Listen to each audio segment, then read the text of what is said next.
Bonjour à tous, je vous retrouve pour la leçon numéro 18. Aujourd'hui, nous allons voir le son est. Alors, le son est avec le E accent grave et le son est donc avec le E accent circonflexe. Pour le moment, nous y allons, on y va. Paix, né, des, ré, les, c'est, b, v, des, tête, fait, chez, je pèle une pêche. Je dors. Je rêve. Je lève la tête. Je sème de la salade. Une bête à bêler. As-tu la fève? On y va pour les phrases en cursive.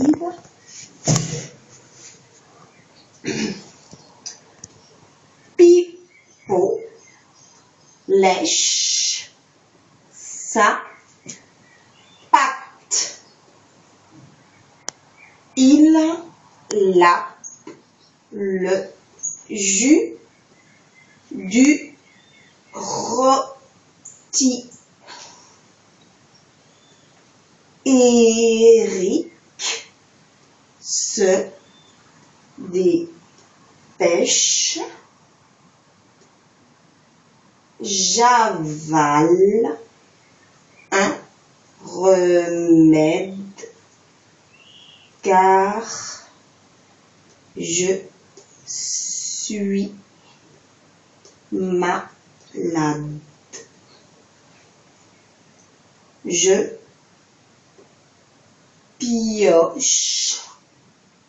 Je ratisse.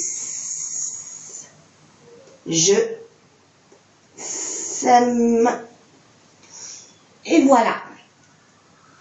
Donc, c'était pour la lecture des sons du son est. Alors, je voulais juste préciser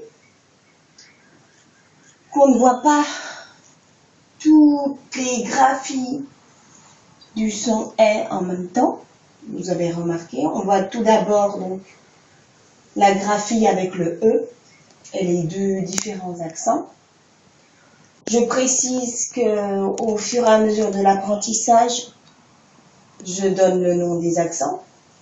Je ne dis pas seulement que c'est le son est, mais je précise bien que ça s'appelle un accent grave et qu'ici ça s'appelle un accent circonflexe. Je ne donne pas de petits noms pour l'accent circonflexe, dans la mesure où les enfants sont capables d'apprendre les noms grammaticaux, enfin les noms corrects des accents. Il n'y a pas de confusion non plus comme ça. Donc, quand je passe en dictée, si jamais je vois un accent aigu, je dis non, c'est accent grave. Donc, l'enfant peut se corriger tout de suite. Voilà. Alors, voilà.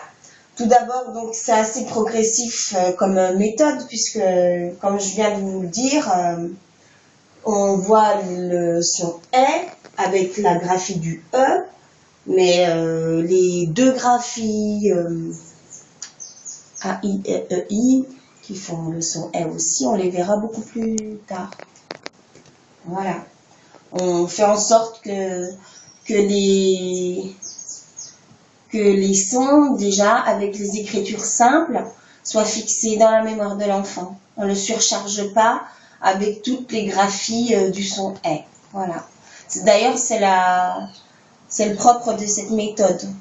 On apprend tout ce qui est simple d'abord avec une seule graphie, puis au fur et à mesure, on introduit les graphies complexes. Voilà. Qu'est-ce que je peux vous dire d'autre sur cette leçon?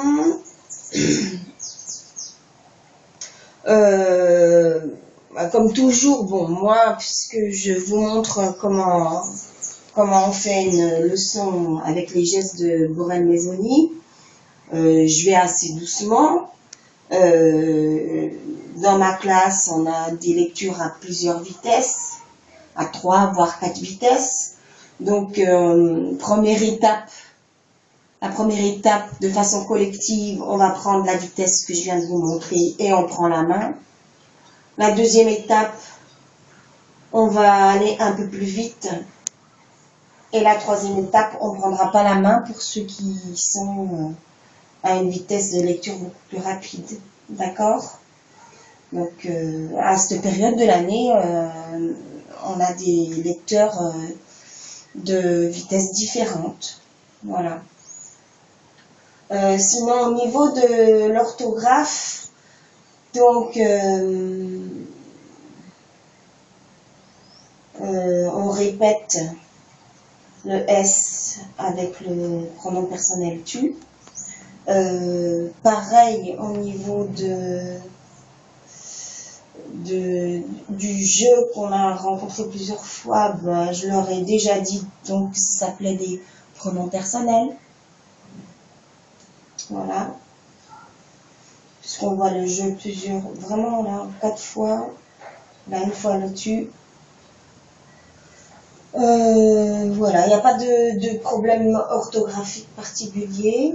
Le verbe être avec S-U-I-S, à le dire déjà et à le redire, à le dicter aussi, de façon à le fixer. Voilà, je pense que j'ai tout dit.